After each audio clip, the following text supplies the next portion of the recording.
रानू चिड़िया अपनी बेटी चुटकी चिड़िया के साथ एक कमजोर टूटे फूटे घोंसले में रहा करती थी। उस रात धुआंधार बारिश हो रही थी। तभी चुटकी चिड़िया कहती है, मम्मा मम्मा बाहर देखो ना मम्मा, कितनी जोरों की बारिश हो रही है। मुझे तो डर लग रहा है कि कहीं हमारा घोंसला टूट न जाए। हाँ चुटकी बेटा, इस रात जैसे तैसे गुजार लेंगे। कल सुबह होते ही मैं ये घोंसले को जैसे तैसे मरम्मत कर दूंगी। वो दो माँ बेटी ऐसे ही बातें कर रहे होते हैं। तभी जोरों की हवा की वजह से उन लोगों का घोंसला हिलने लगता है। मम्मा मम्मा यह देखो ना मम्मा, हमारा घोंसला कैसे हिल रहा है। मुझे तो बहुत डर लग रहा है मम्मा। चुटकी बेटा, जल्दी से बाहर निकलो, हमारा घोंसला तो टूटने वाला है। वो माँ बेटी बाहर निकलते ही उनका घोंसला टूट जाता है और टूटकर नीचे गिर जाता है। रानू चिड़िया इतनी बारिश में सुरक्षित जगह तलाशने लगती है। उन लोगों को उड़ते हुए एक खूंखार चील देख लेता है और वो कहता है, अरे वाह, आज का दिन तो बहुत अच्छा है। इतनी बारिश में मुझे खाना तो मिल गया है। अब तो इन पक्षियों को मैं नहीं छोड़ूंगा। वो चील रानू और छुटकी के पीछे पड़ जाता है, मगर ज्यादा बारिश की वजह से वो चील उड़ नहीं पा रहा था और वही एक पेड़ पर बैठ जाता है और वो कहता है, इस बार तो वो पक्षी बच गए, मगर दूसरे बार मैं इन पक्षियों को नहीं छोड़ूंगा। रानू और छुटकी चिड़िया उड़ते उड़ते दूसरे जंगल चले जाते हैं, मगर छुटकी चिड़िया बारिश की वजह से उड़ नहीं पा रही थी और वो अपने माँ से कहती है, मम्मा मम्मा मैं इस बारिश के वजह से उड़ नहीं पा रही हूँ। छुटकी बेटा, तुम सीधे मेरे नीचे ही उड़ना। और वो छुटकी वैसा ही करती है और रानू चिड़िया सीधे कबूतर के घर जाती है और उसके घर के बाहर कबूतर को पुकारने लगती है, कबूतर भैया जल्दी से दरवाज़ा खोलिए, मुझे आपकी बहुत ज़रूरत है। क्या बात है रानू बहन, इतनी बारिश में तुम अपनी बेटी को लेकर यहाँ मेरे घर पर क्यों आई हो? कबूतर भैया, बारिश की वजह से मेरा घोंसला टूट गया है। क्या आप बारिश रुकने तक मुझे मेरी बेटी को अपने घर पर रख सकते हो? मुझे माफ करना चिड़िया बहन, मेरे घर में इतनी जगह नहीं है कि मैं आप दोनों को बारिश रुकने तक रख सकूं। रानू चिड़िया वहाँ से चली जाती है और वो सीधा अपने दोस्त गौरी कव्वी के पास जाती है। जाकर सीधा गौरी कव्वी का दरवाज़ा खटखटाने लगती है। क्या बात है चिड़िया बहन, तुम इतनी बारिश में मुझे परेशान क्यों कर रही हो? गौरी बहन, वो आप बारिश रुकने तक मुझे मेरी बेटी को अपने घर में रख सकती हो, क्योंकि मेरा घोंसला तेज हवा और बारिश की वजह से टूट चुका है। क्या मैं तुझे अपने घर में रखूं? अपना चेहरा देखा है। गरीब चिड़िया कह कि यहाँ से चले जा, मैं तुझे मेरे घर में नहीं रखूंगी। रानू चिड़िया गौरी कव्वी की बातें सुनकर रोते हुए वहाँ से चली जाती है। मैं किसी का क्या बिगाड़ा है? जो कोई भी पक्षी मुझे ज़रूरत के वक्त पर कोई भी मेरा साथ क्यों नहीं दे रहा है? मैंने तो इतने दिनों से सब लोगों को अपना दोस्त ही तो माना था। रानू चिड़िया सीधा जाकर एक बड़े से पेड़ के पास बैठ जाती है और वहाँ पर बैठकर रोने लग जाती है। पर रानू चिड़िया को तो नहीं पता था कि बिना शरीर के वहाँ पर एक चुड़ैल रहा करती है।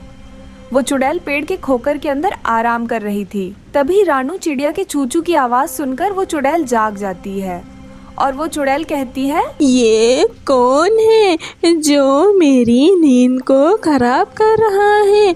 खिड़की के पास आकर चूचू करते हुए रो रहा है। जो भी है मैं उसे छोड़ूंगी नहीं। अगर वो मुझे मिल जाएगा तो उसे कच्चा चबा जाऊंगी। तभी वो चुड़ैल बाहर आती है और सीधा रानू के पास आकर रुक जाती है। उस चुड़ैल को देखकर रानू और उसकी बेटी बहुत डर जाते हैं। मम्मा ये देखो चुड़ैल, मुझे तो बहुत डर लग रहा है। मम्मा ये चुड़ैल तो हम लोगों को खा जाएगी। हमें मत खाना चुड़ैल, हमें मत मारना, हम सब तो गलती से यहाँ पर आ गए हैं। तुम चिंता मत करो छोटी सी चिड़िया, मैं पक्षियों को नहीं खाती। मैं सिर्फ इंसानों का मांस ही खाती हूँ। इंसान ही खाने लायक होते हैं, वो भी जो बुरे इंसान हैं। वैसे तुम यहाँ क्यों आई हो और यहाँ बैठकर रो क्यों रही हो? तब रानू चिड़िया सारी बात बताने लगती है, कैसे उसका घोंसला टूट गया और कैसे उसको किसी ने भी सहारा नहीं दिया। चिड़िया तुम चिंता मत करो, मुझे पता है पक्षियों के परेशानियों के बारे में। बारिश हो या तूफान, बेचारे पक्षियों को घोंसला ढूंढने के लिए इधर उधर घूमना पड़ता है। कुछ पक्षियाँ तो मर ही जाते हैं। तुम दोनों चिंता मत करो, तुम दोनों आराम से मेरे पेड़ के घर के अंदर आकर रह सकते हो। जब तुम अपने लिए मजबूत घर बना लोगी, अपनी बेटी को लेकर यहाँ से जा सकती हो, वरना तुम्हारी मर्जी, तुम हमेशा हमेशा के लिए भी यहाँ रह सकती हो। इस तरह रानू चिड़िया अपनी बेटी को लेकर उस चुड़ैल के घर में चली जाती है। आपका बहुत बहुत धन्यवाद चुड़ैल जी, अगर आप ना होते तो पता नहीं क्या हो सकता था। इस तरह रानू चिड़िया उस चुड़ैल के घर में अपनी बेटी के साथ बारिश में आराम से रहने लगती है। एक जंगल था, उस जंगल में बहुत ज्यादा गर्मी पड़ रही थी। गर्मी की वजह से उस जंगल में रहने वाले सारे तालाब सूख चुके थे। उस जंगल में रहने वाले पक्षियों को पानी कहीं भी नहीं मिल रहा था। अरे दोस्तों, अब हम क्या करेंगे, कहाँ जाएंगे पानी के लिए? मुझे तो लगता है कि अब तो हम लोगों को इस जंगल छोड़कर जाना पड़ेगा। बिना पानी के कैसे रह सकते हैं?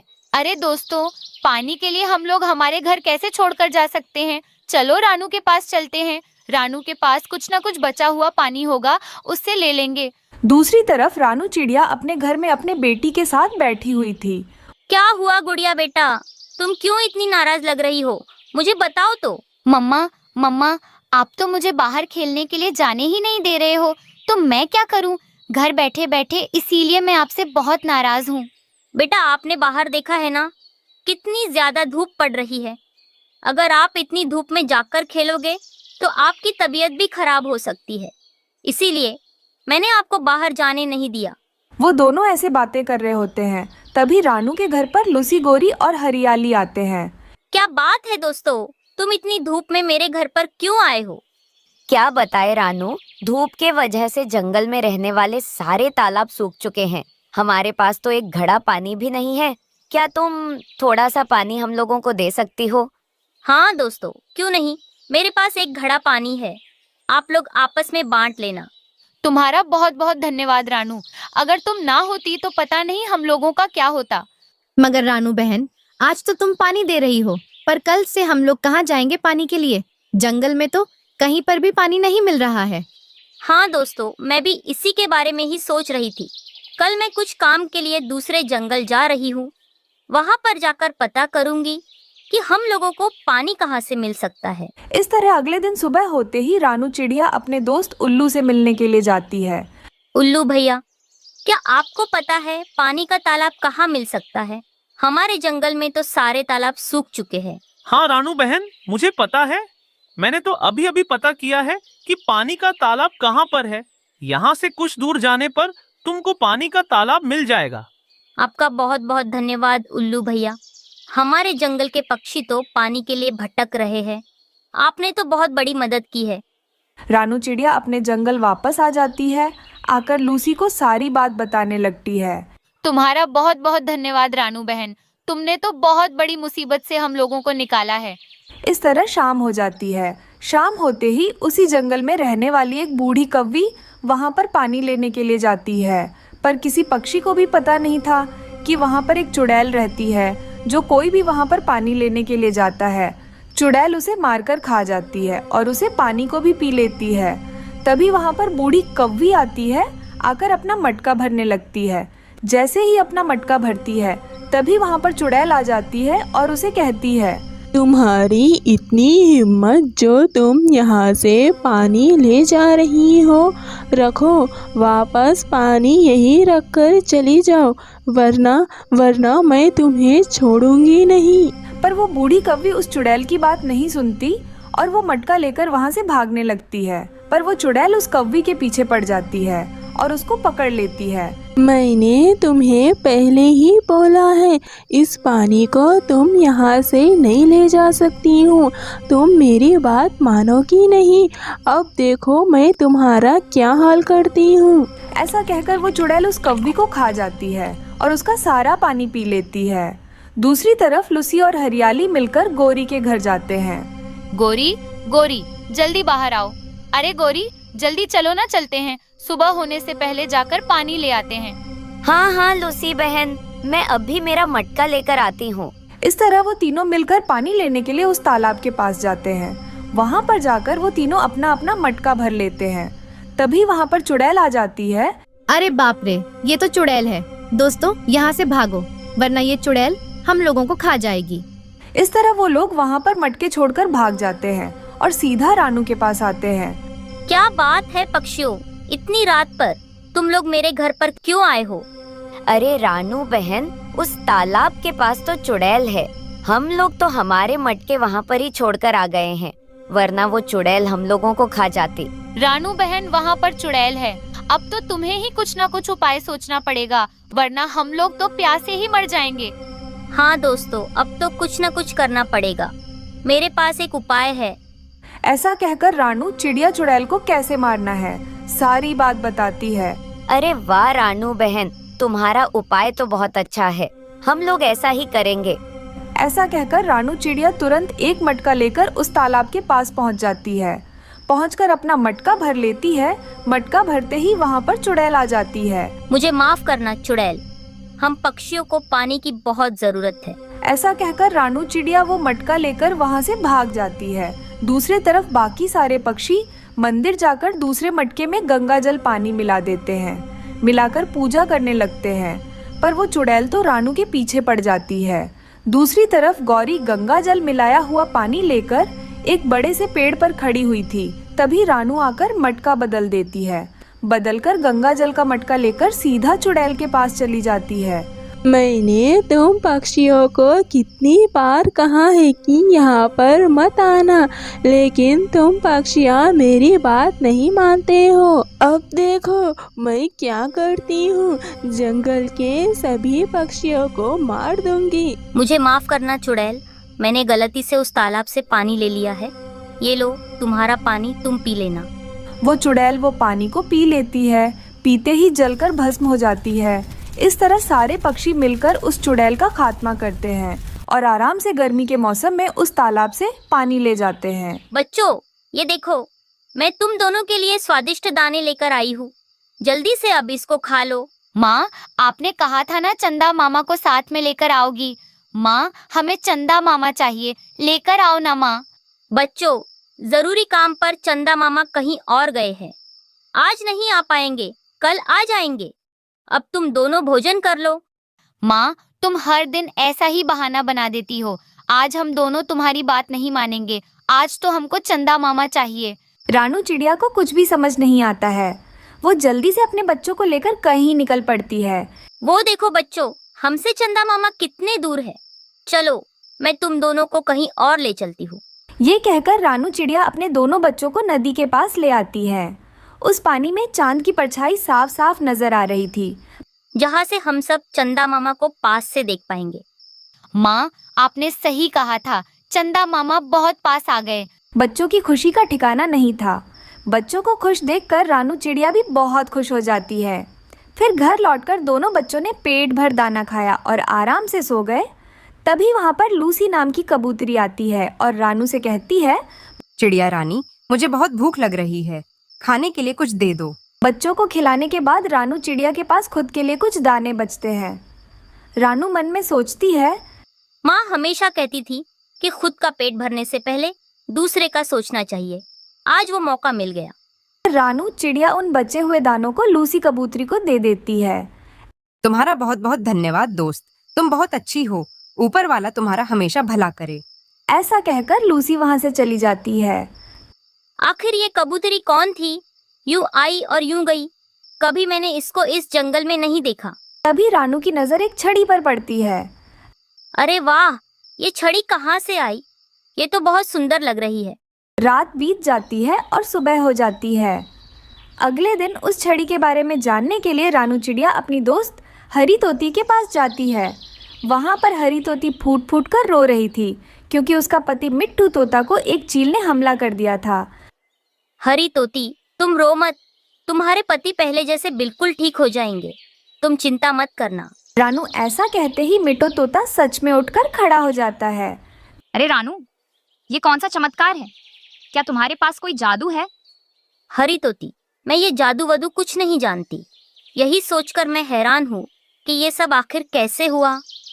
दोस्त, ये तुम्हारे हाथ में क्या है? फिर रानू चिड़िया पिछली रात वाली सारी बातें हरी तोती को बताने लगती है। तो रानू, रात को सफेद कबूतरी आकर तुमको ये छड़ी देकर गई है। ये कोई अद्भुत बात है। अगर ये सच है तो बहुत अच्छा है। रानू चिड़िया वहां से चली जाती है। हरी तोती ये सोचकर खुश है कि अब उसके पति सही सलामत हैं। जब रानू चिड़िया अपने घोंसले पर जाती है तब देखती है कि एक दुष्ट चील उसके बच्चों को ले जाने की कोशिश कर रहा है। चील, तुम इसी समय एक नेक चील में बदल जाओ। जैसे ही रानू ने ये बात कही, उस चील का मन बदल गया। अब वो उन दोनों बच्चों को बहुत प्यार से देखने लगी। चील भाई, आपका बहुत बहुत धन्यवाद जो आपने मेरे दोनों बच्चों का अच्छे से ध्यान रखा। कोई बात नहीं दोस्त, हम सब एक जंगल में रहते हैं। एक दूसरे के बच्चों का ध्यान रखना ही हमारा काम है। ऐसा कहकर वो चील वहां से चला जाता है।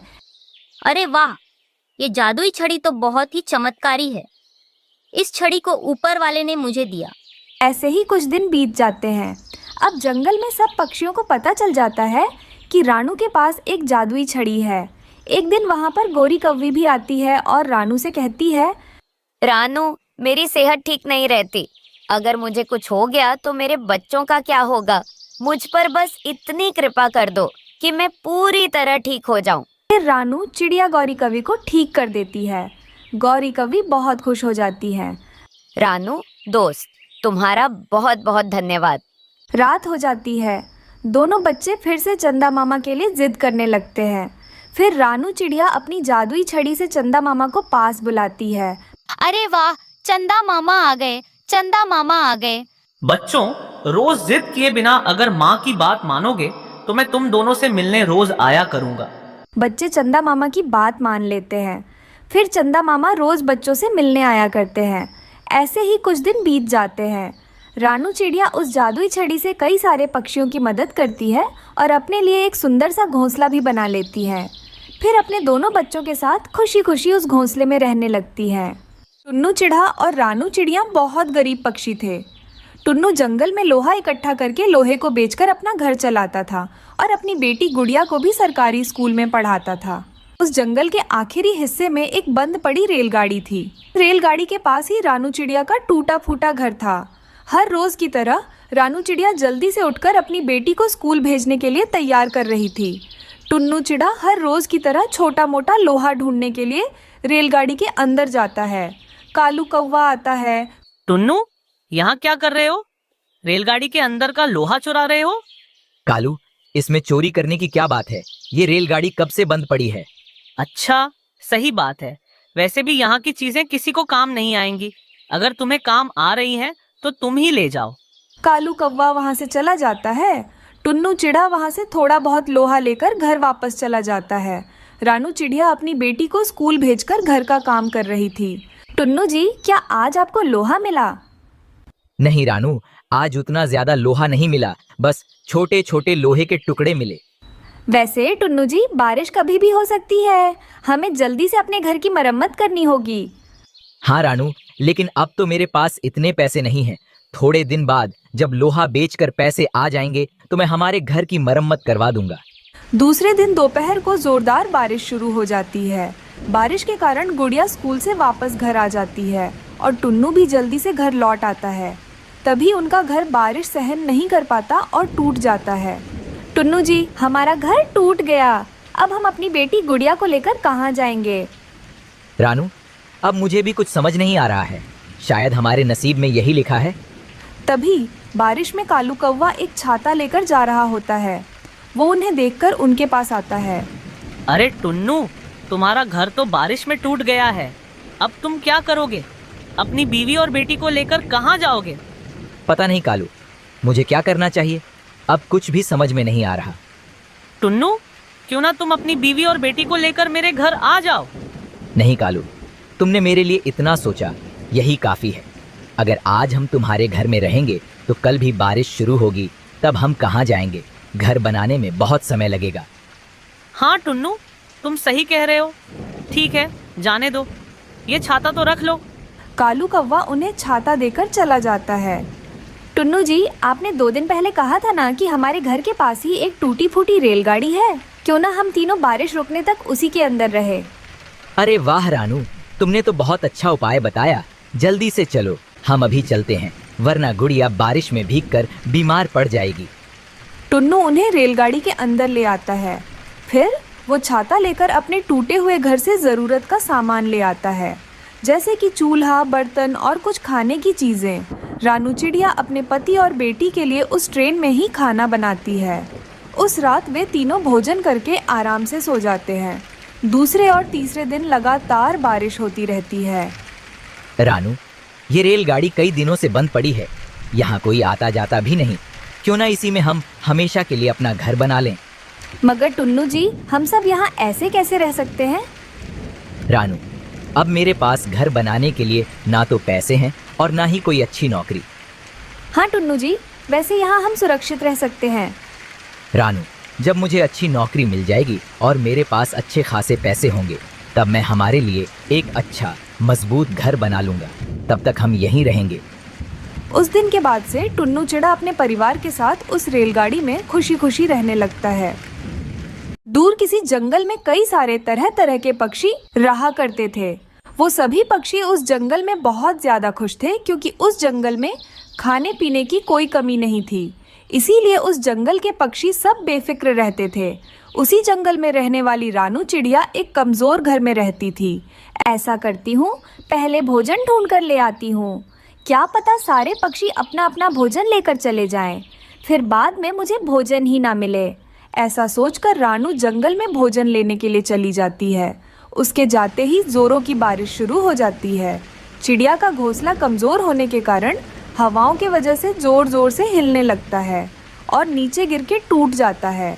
जब चिड़िया लौट आकर अपने टूटे हुए घोंसले को देखती है तो वो चौंक जाती है। हे ऊपर वाले, मेरा घोंसला तो टूट गया, अब मैं क्या करूँगी? मैं कहाँ रहूँगी? कोई भी पक्षी मुझे अपने घर में नहीं रखेगा। हे ऊपर वाले, मेरे साथ क्या हुआ है? मेरे साथ बहुत बुरा हुआ। अब मुझे समझ में नहीं आ रहा है कि अब मैं क्या करूं। हमारे जंगल में तो सूखी लकड़ियां नहीं मिलेगी। घर बनाने के लिए अब मुझे एक काम करना पड़ेगा, मुझे दूसरे जंगल जाना पड़ेगा। इतनी तेज़ बारिश में मैं अभी दूसरे जंगल नहीं जा सकती। मुझे कल सुबह ही दूसरे जंगल जाना पड़ेगा। फिर रानू किसी तरह एक पत्ते के नीचे रात बिताती है। फिर चिड़िया सुबह होते ही दूसरे जंगल के लिए निकल जाती है। उस जंगल में कालू और गोरी 2 दुष्ट कौवे रहते थे। वो दोनों काफ़ी ज़्यादा आलसी थे। वो अपने लिए घर भी नहीं बनाते थे और भोजन तो दूसरे पक्षियों से चुरा कर खाते थे। कालू जी, आप हमारे लिए पक्का घर कब बनाओगे? हमेशा घोंसले में सोते रहते हो। गोरी, तुम्हें तो पता है मैं बहुत आलसी हूँ। वैसे भी हमको घर बनाने की क्या जरूरत है? अगर कोई पागल पक्षी मेहनत करके घर बनाएगा तो हम दोनों उसे डरा धमका कर उसका घर कब्जा कर लेंगे। अरे वाह कालू जी, क्या सोचा है आपने? मगर ऐसा पागल पक्षी कहाँ मिलेगा? तुम चिंता मत करो गोरी, कोई ना कोई पक्षी 2 दिनों में ही मिल ही जाएगा। दूसरे दिन चिड़िया उस जंगल में आई हुई थी। मुझे इस जंगल में सूखी और मजबूत लकड़ियाँ ढूंढनी पड़ेगी, तभी मेरा घर अच्छे से बन पाएगा। चलो मैं किसी पक्षी से पूछ लेती हूँ कि सूखी और मजबूत लकड़ियाँ कहाँ मिलेगी। ऐसा सोचकर चिड़िया वहाँ से चली जाती है। रास्ते में उसे कौवों का घोंसला नजर आता है। वह तुरंत उनके पास आ जाती है।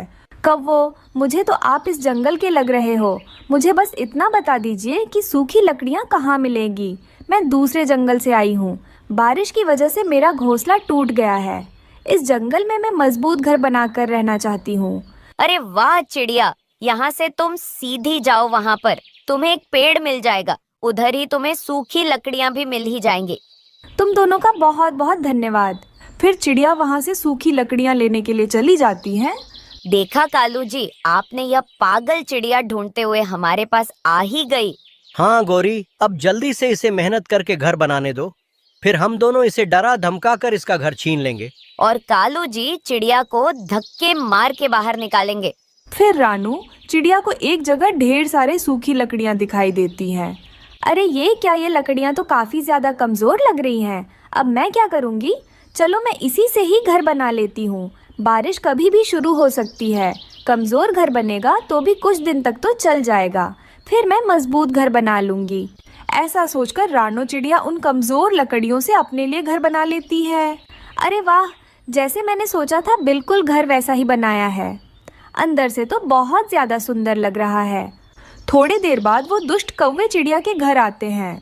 अरे वाह चिड़िया, तुमने तो बहुत मेहनत करके अपना ये घर बनाया है, मगर अफसोस की बात ये है कि अब हम दोनों इस घर में रहने वाले हैं। चुपचाप तुम यहाँ से निकल जाओ, वरना हम दोनों तुम्हें खूब मारेंगे और इस घर से धक्के मार के बाहर निकालेंगे। ये आप दोनों क्या बोल रहे हो? मैंने इतनी मेहनत से मेरा घर बनाया है। आपको कोई हक नहीं बनता मेरे घर से मुझे बाहर निकालने का। चुपचाप आप दोनों यहाँ से चले जाइए। चिड़िया, क्या तुम्हें पता है इस जंगल के चील से हमारे अच्छे संबंध है। उसे कहकर तुम्हारा शोरबा बना देंगे। ये सब सुनकर चिड़िया बहुत डर जाती है और वहाँ से चली जाती है। तभी जोरों की बारिश शुरू हो जाती है।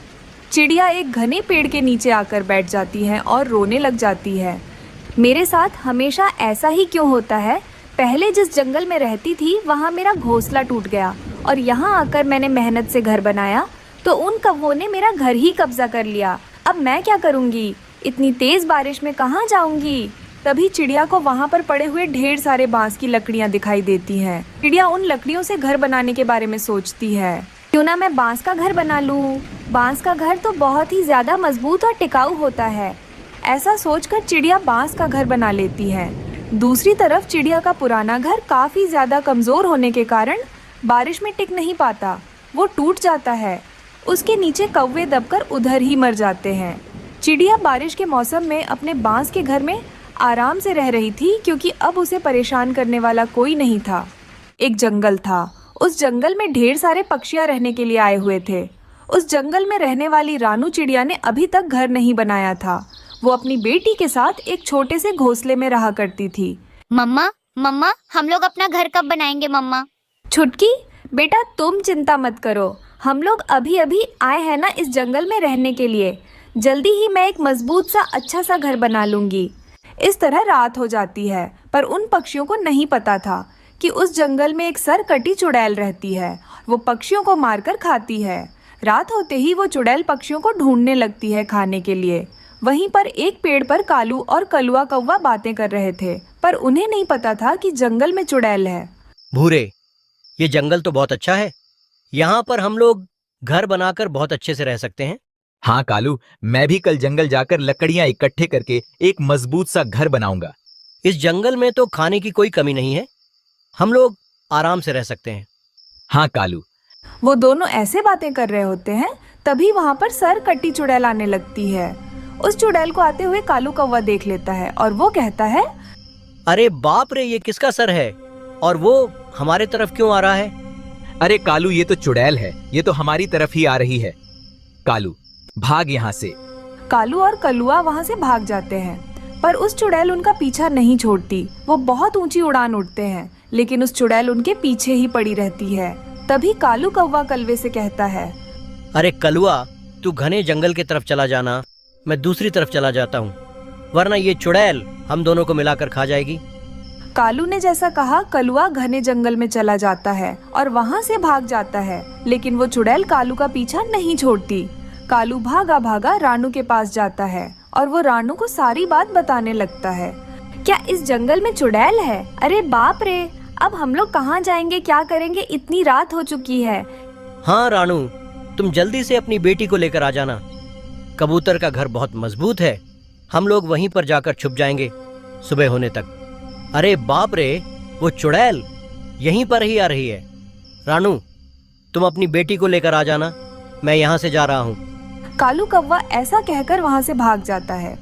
वो चुड़ैल सीधा रानू के पास आकर रुक जाती है। वो कहती है, चिड़िया, छोटी चिड़िया, मुझे मेरा शरीर लाकर दो, वरना मैं तुम्हें और तुम्हारी बेटी को चबा चबा कर खा जाऊंगी। क्या ये तुम क्या कह रही हो? मुझे नहीं पता तुम्हारा शरीर कहाँ पर है। ऐसे कैसे चलेगा चिड़िया? ढूंढो, ढूंढकर मुझे मेरा शरीर ला कर दो, वरना तुम्हें तो पता है मैं क्या क्या कर सकती हूँ। चुड़ैल, हमें मत मारो। मैं कैसे भी करके तुम्हारा शरीर ढूंढ कर ला दूंगी, हमें मत खाना। ऐसा कहकर रानो चिड़िया अपने दोस्तों के पास जाने लगती है, पर वो चुड़ैल उसके पीछे ही आने लगती है। ये सब देखकर उस जंगल में रहने वाले बाकी पक्षी डरकर वहाँ से भागने लगते हैं। रानू चिड़िया सीधे कबूतर के घर जाती है। कबूतर भैया, जल्दी से दरवाजा खोलिए। अरे रानू बहन, तुमने ये क्या किया?